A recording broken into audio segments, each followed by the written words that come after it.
Indira serial June 23 நாளைக்கான எபிசோடில் என்ன நடக்கலாம் அப்படிங்கிறத ரிவ்யூவாக பார்த்துடலாங்க. கௌதமும் ரோஷினியும் 2 பேரும் ரெஸ்டாரண்ட்டில் இருக்கிறத கதிரும் இந்திராவும் பார்த்துடுறாங்க. கதிர், நீ இந்த டைமில் மில்லில் தானே இருக்கணும் அப்படின்னு கௌதம் கேட்க, நீ இங்கே என்ன பண்ணிகிட்ருக்க அப்படின்னு கேட்கவும், இல்லை அவங்க ஊருக்கு போகிறாங்க, அதான் சென்ட் ஆஃப் பண்ணலான்னு வந்தேன், அப்படியே போகிற வழியில் சாப்பிட்டு போகலான்னு வந்தோம் அப்படிங்கிறாங்க கதிர். நீங்கள் 2 பேரும் என்ன இங்கே 2 பேரும் ஜோடியா அப்படின்னு கேட்கவும், ஹஸ்பண்ட் அண்ட் ஒய்ஃப்னா ஜோடியாக தான் வருவாங்க, ஆனால் நீங்கள் அக்காவை கூட்டிகிட்டு வரலையா மாமா அப்படிங்கிறாங்க இந்திரா. கதிர் உடனே டென்ஷன் ஆகி, அதுக்குன்னு ஆஃபீஸ் டைம்லேயே உங்கள் அக்காவை கூட்டிகிட்டு வர முடியுமா, நான் அஃபிஷியலாக வந்தேன் அப்படிங்கிறாங்க கதிர். இவங்களை அன்றைக்கி ஸ்டேஷனில் இன்ட்ரடியூஸ் பண்ணி வச்சல, இவங்களை நீ யாரோன்னு சொன்னியே அப்படின்னு சொல்லிட்டு கௌதம் யோசிக்கவும், இவங்களை எனக்கு தெரியுமே அப்படிங்கிறாங்க இந்திரா. உனக்கு எப்படி தெரியும், இவங்க யார் கௌதம் அப்படிங்கவும் இந்திரா அப்படியே யோசிக்கிற மாதிரி நடிக்கிறாங்க. உடனே ரோசி என்னோட கிளைண்ட் அப்படிங்கிறாங்க கதிர். பெங்களூர் பிரான்ச்சோட இன்சார்ஜ் அவங்க, வேற ஒன்றும் இல்லை அப்படிங்கிறாங்க கதிர். என்ன பொசுக்குன்னு இப்படி சொல்லிட்டீங்க, அவங்க உங்களுக்கு கிளைண்ட்டாக மட்டுமா இருக்காங்க, அவங்க யாருன்னு நான் சொல்கிற கௌதம் உனக்கு அப்படிங்கிறாங்க இந்திரா. இந்திரா, வேற யாரோன்னு நினச்சி பேசிகிட்டு இருக்க அப்படிங்கிறாங்க கௌதம். இல்லை இவங்கள எனக்கு நல்லாவே தெரியும் அப்படிங்கிறாங்க இந்திரா. நீ வேணும்னா அவங்களே கேளு அப்படின்னு சொல்லவும், கௌதம் எங்களுக்கு டைம் ஆச்சு, நாங்கள் அப்படியே கிளம்புறோம் அப்படிங்கிறாங்க கதிர். கதிர், 2 மணிக்கு தானே சொன்னேன், இங்கே இருக்கிற கோயம்பேடுக்கு போகிறதுக்கு எதுக்கு எவ்வளோ அவசரப்படுற அப்படின்னு கௌதம் கேட்கவும், இல்லை போகிற வழியில் கொஞ்சம் வேலை இருக்குது அப்படிங்கிறாங்க கதிர். இன்னும் கொஞ்சம் நேரம் இங்கே இருந்தால் எல்லாமே கெட்டு போய்டும் அப்படின்னு சொல்லிட்டு அங்கேருந்து கிளம்பிடுறாங்க கதிரும் ரோஷினியும். கௌதம் லைட்டாக அப்படியே யோசிக்க ஆரம்பிக்கிறாங்க. உடனே இந்திரா, என்னாச்சு கௌதம் இப்படி யோசிச்சுட்ருக்க அப்படின்னு சொல்லி கேட்கவும், கதிர் என்னமோ சரியில்லைன்னு தோணுது, நேற்றும் இப்படி தான் ஸ்டேஷனில் இப்படி தான் இருந்தா, அந்த லேடி பெங்களூர் பிரான்ச்சில் இன்சார்ஜுன்னு சொல்கிறான், ஆனால் அந்த மாதிரி பார்த்த மாதிரி எதுவுமே ஞாபகம் இல்லை, அதுதான் ஒரே யோசனையாக இருக்குது. என்ன நான் இவ்வளோ சீரியஸாக சொல்லிட்டு இருக்க, நீ என்ன அப்படியான்னு சொல்லி கேட்குற, அது சரி அந்த லேடியை பற்றி உனக்கு எப்படி தெரியும் அப்படின்னு கௌதம் கேட்கவும், என்ன கௌதம் ஃபீஸ் கட்டினேன்னு சொல்லி கொண்டாடலான்னு வந்தா நீ இதை பற்றியே கேட்டுட்ருக்கியே, நான் ஃபுட் டெலிவரி பண்ண போனப்போ அவங்கள பார்த்துருக்கேன், நீ சாப்பிடு அவ்வளோதான், எனக்கு இந்த ஃப்ரெஞ்ச் ஃப்ரைஸ் ரொம்ப பிடிக்கும், நீ உனக்கு வேணுமா அப்படின்னு இந்திரா கேட்கவும், இல்லை நீ சாப்பிடு அப்படிங்கிறாங்க கௌதம். ரோஷினி, இவன் என்ன திடீர்னு பெங்களூர் அனுப்புகிறானேன்னு நீ ரொம்ப ஃபீல் பண்ணாத, எல்லாம் உன் நல்லதுக்காக தான் செய்கிறேன் அப்படின்னு சொல்லவும், எனக்கு தெரியும் கதிர், கௌதமுக்கு உன்னை பற்றி தெரியறதுக்குள்ளே இன்னொரு சேஃபான இடத்துக்கு அனுப்பி வைக்கணும், அதனால தான் உன்னை அவசரமாக அனுப்பி வைக்கிறேன், ஆனால் கௌதம் நீ நினைக்கிற மாதிரியெல்லாம் இல்லை அப்படின்னு கதிர் சொல்லவும், கௌதமை சாக்கா வச்சு என்ன ஓரங்கட்டலான்னு நினைக்கிற அப்படி தானேன்னு ரோஷினி கேட்கவும், பேபி சத்தியமாக இல்லை, நீ இல்லாத வாழ்க்கையை என்னால் நினச்சி கூட பார்க்க முடியல, இது எல்லாமே கொஞ்ச நாளைக்கு தான், எல்லா ப்ராப்ளத்தையும் சால்வ் பண்ணிவிட்டு நானே வந்து உன்னை கூட்டிகிட்டு வரேன், அது வரைக்கும் நீ அங்கே இருக்கிறது தான் நல்லது கதிர் சொல்லவும், டேய் உன்னை பற்றி எனக்கு தெரியும்டா, எப்படியாவது என் டார்ச்சர்லேருந்து தப்பிக்கலான்னு தானே என்னை இங்கே அனுப்பி வைக்கிற அப்படின்னு மைண்ட் வாய்ஸ்லேயே யோசிக்கிறாங்க ரோஷினி. எக்ஸாம் மட்டும் முடியட்டும், அப்போ உனக்கு கொடுக்குறேன் பாரு பெரிய ட்ரீட்டு அப்படின்னு சொல்லிட்டு இந்திராவும் கௌதமும் 2 பேரும் சாப்பிட்ருக்காங்க. இன்னொரு சைடில் ரோஷினி ஹாஸ்பிட்டலில் செட் பண்ண அந்த கம்பவுண்டர் வந்து பெங்களூர் டிக்கெட் வந்து ரெடி ஆகிடுச்சா அப்படின்னு சொல்லிட்டு கேட்டுட்டு வராரு. கரெக்டாக அந்த இடத்துல ரோஷினியும் கதிரையும் பார்த்துட்றாங்க. இந்த லேடி இங்கே என்ன பண்ணிட்டுருக்கா, என்னையா போலீஸில் மாட்டி விடுறேன்னு சொன்னேன் அப்படின்னு மைண்ட் வாய்ஸ்லேயே யோசிச்சுக்கிட்டு அப்படியே வீடியோ எடுக்கிறாரு. இன்னொரு சைடு கதிர் வந்து, எனக்கு ஆஃபீஸில் முக்கியமான வேலை இருக்குது, அது போய் முடிச்சுட்டு வந்துடு, இன்னும் 1/2 hour இருக்குல்ல அதுக்குள்ளே முடிச்சுட்டு வந்துடுற அப்படிங்கிற மாதிரி சொல்லிட்டு அங்கேருந்து கதிர் வந்து கிளம்புறாங்க. இட்ஸ் ஓகே பேபி அப்படின்னு சொல்லிட்டு ரோஷினியும் அனுப்பிச்சி வைக்கிறாங்க.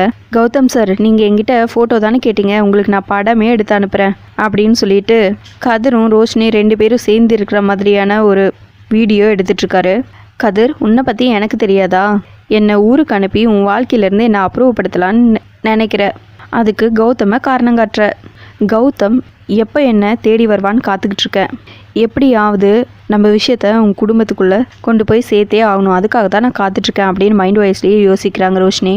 கௌதம் என்னை கண்டுபிடிக்கலனாலும் நானே கௌதமுக்கு ஃபோன் பண்ணி சொல்லிடுவேன், நீ நினைக்கிற மாதிரி நான் ஊருக்கு போக மாட்டேன், இங்கேருந்தே ப்ராப்ளத்தை க்ரியேட் பண்ணுறேன், வெயிட் அண்ட் சி அப்படின்னு சொல்லிட்டு யோசிக்கிறாங்க.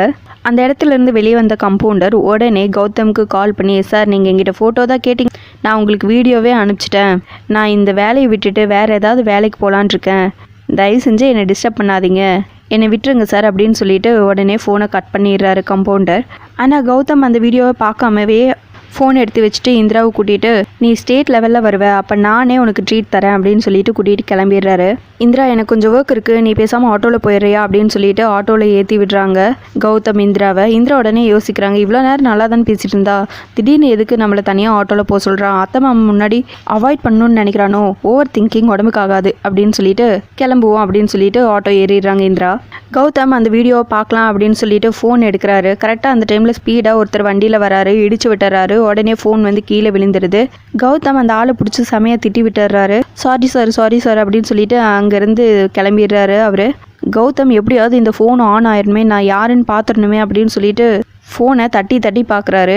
கடைசியாக ஃபோனை கொண்டு போய் கடையில் கொடுத்து ரெடி பண்ண சொல்கிறாங்க. அங்கே 2 hours ஆகும் அப்படிங்கிற மாதிரி சொல்கிறாங்க. உடனே கௌதமுக்கு ரொம்பவே டென்ஷன் ஆயிடுது. நம்ம இப்போவே பார்த்தாகணுமே, இவ்வளோ லேட் ஆகும்னு சொல்கிறாங்களே அப்படின்னு சொல்லி யோசிச்சிட்டே இருக்காரு. இன்னொரு சைடில் ஃபோன் எதுவும் டேமேஜ் ஆகாதில்ல அப்படின்னு சொல்லிட்டு கேட்குறாரு.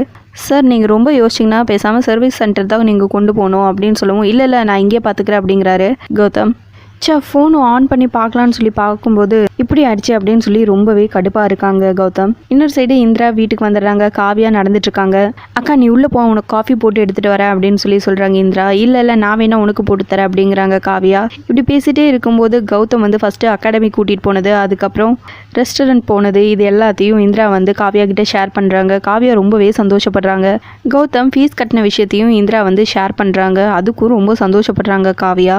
எல்லா விஷயமும் உனக்கு நல்லதாகவே நடந்துட்டு வருது, கூடிய சீக்கிரம் கௌதம் உன்னை புரிஞ்சுக்குவாரு அப்படிங்கிற மாதிரி சொல்கிறாங்க காவியா. அவர் உன்னைதான் காதலிக்கிறாரு, சூழ்நிலை தான் அப்படி சொல்ல விடாமல் தடுக்குது, எல்லாமே மாறிடும், கௌதம் கூடிய சீக்கிரம் ஒன்று புரிஞ்சுப்பாரு அப்படின்னு சொல்லிட்டு காவியா அங்கேருந்து கிளம்பிடுறாங்க. நானும் கௌதமும் காதலிக்கிறோங்க்கா, எங்கள் காதல் நிஜம்தான், அதுவே எங்களை சேர்த்து வைக்கும்னு நினைக்கிறேங்க்கா, அதுவும் கூடிய சீக்கிரம் நடக்கும் அப்படிங்கிற மாதிரி மைண்ட் வாய்ஸ்லேயே யோசிச்சுக்கிறாங்க இந்திரா. இன்னொரு சைடு ஃபோன் வந்து ஆன் ஆகிடுது கௌதமுக்கு. ஓப்பன் பண்ணி பார்க்குறாங்க. வீடியோ பார்த்ததும் ரொம்ப ஷாக் ஆகி, கதிர் என்ன இவங்க கூட இருக்கா, கிளைண்ட்டுன்னு தானே சொன்னா, ஏதோ தப்பாக இருக்கே அப்படின்னு யோசிச்சுட்டு திரும்பவும் அந்த கம்பவுண்டருக்கு கால் பண்ணுறாங்க கௌதம்.